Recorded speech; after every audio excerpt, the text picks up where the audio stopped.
Not all of us are privileged with this gift of life. In fact, this gift of the environment is so precious that we should take care of it, because certain situations might end all of it. So what should we do in order to prevent these phenomena? Join me in this adventure that is full of wonder and wisdom about our Mother Earth and how should we protect her. Let's go!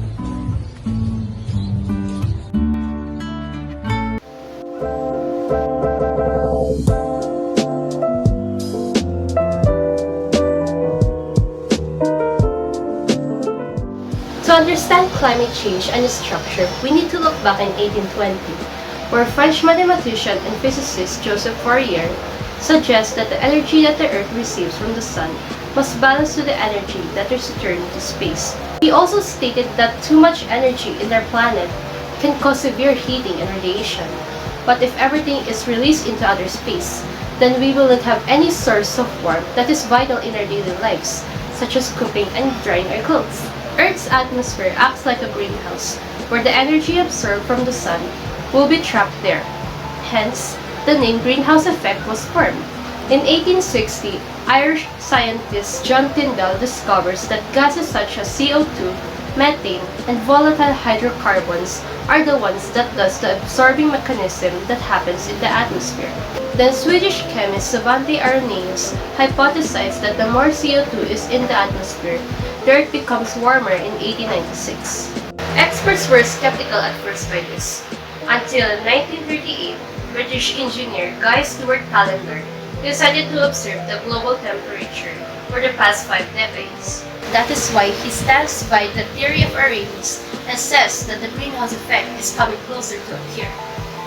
After the events of World War II, countries slowly recover from the damages they received from the war, and the Industrial Revolution takes place.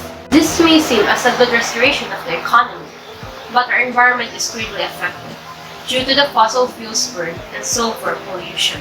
As time passes by, the Earth gets warmer and warmer and causes the lives of people to detriment. And who are these people? From the poorest countries to you, everyone is affected. And it all comes from either two doings, nature's actions or human-made actions. Phenomena are inevitable and are natural to happen, meaning we cannot blame if Earth's movements are the cause of it. There are times when these calamities are predicted, which are essential information because being prepared in the midst of a calamity can aid and even better save the lives of your barangay, family, and most importantly, yours. And each phenomenon has its own disaster plan that you and your family can do in the comforts of your home. First, storms. Storms occur when there is moisture in the air and the unstable flow of it happens because of a process called convection. It is where warm air moves upward and cool air moves downward. It pushes unstable air upward, creating a tall thunderstorm cloud. And also, while I'm discussing how these phenomena occur, I'll provide the things that you should do before it happens in the sides of the video or wherever I'm going to edit it. Or you can go to the links in the description so that you can navigate it easily because ang dami ko ngayon memorize. Kaya, pasensya na. Next are earthquakes. Earthquakes occur when a sudden release of energy happens in the focus of the Earth that is determined through seismic waves. These waves transmit into the epicenter, the point above the focus.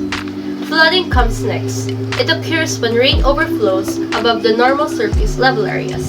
Meanwhile, volcanic eruptions occur when rocks melt because of the high temperature of the mantle. These are called magma. Magma, who has less density, rises at the high-density objects and form magma chambers. Through enough pressure, changing heat, and tectonic activity, magma flows out through a vent that causes a volcanic explosion. And last but not least, tsunamis. They occur when sudden movements such as earthquakes, landslides, and other natural calamities occur, and they are seen in the ocean surface.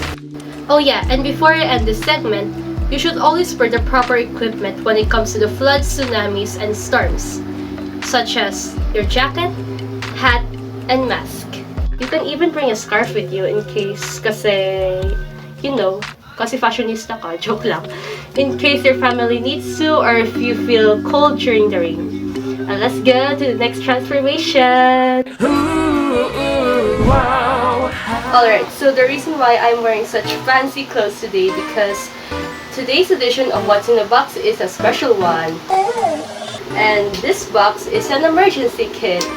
Well, a kit in terms of a luggage because it will supply for me and for my family for 3 whole days. You can use any kind of luggage or bag in terms of the materials that you and your family are going to use. So you may ask, what does an emergency contain? What materials are you going to put in this box? Well, let me just open my luggage and let us begin our unboxing journey.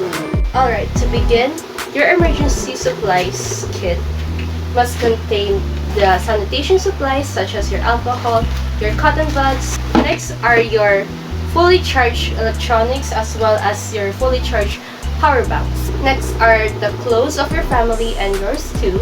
Blanket for sleeping, batteries, extra batteries, a whistle, important materials such as your credit cards, your keys at home, and your wallet that is full of cash. Your toiletries such as your baby wipes and the tissues. 4 liters of gallon, but this gallon is 10 liters. That is why I cannot find in my house 4-liter gallon. That is why I brought the 10 liters. Your shoes such as your sandals and your rubber shoes.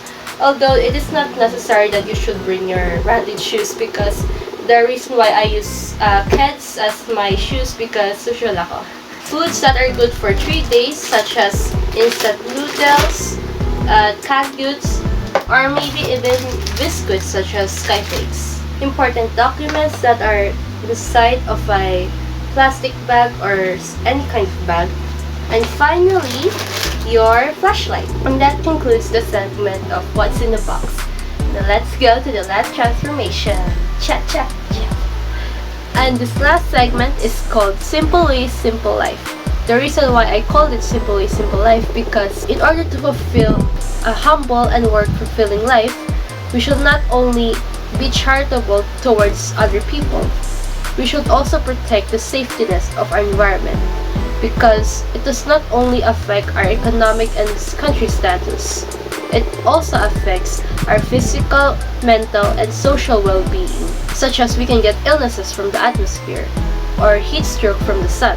Climate change is mostly the root of a lot of phenomena such as droughts, floodings, melting of glaciers, and a lot more. So to answer my question from earlier, what can we do in order to reduce climate change? There are actually lots of ways to reduce carbon dioxide in your home, and here they are.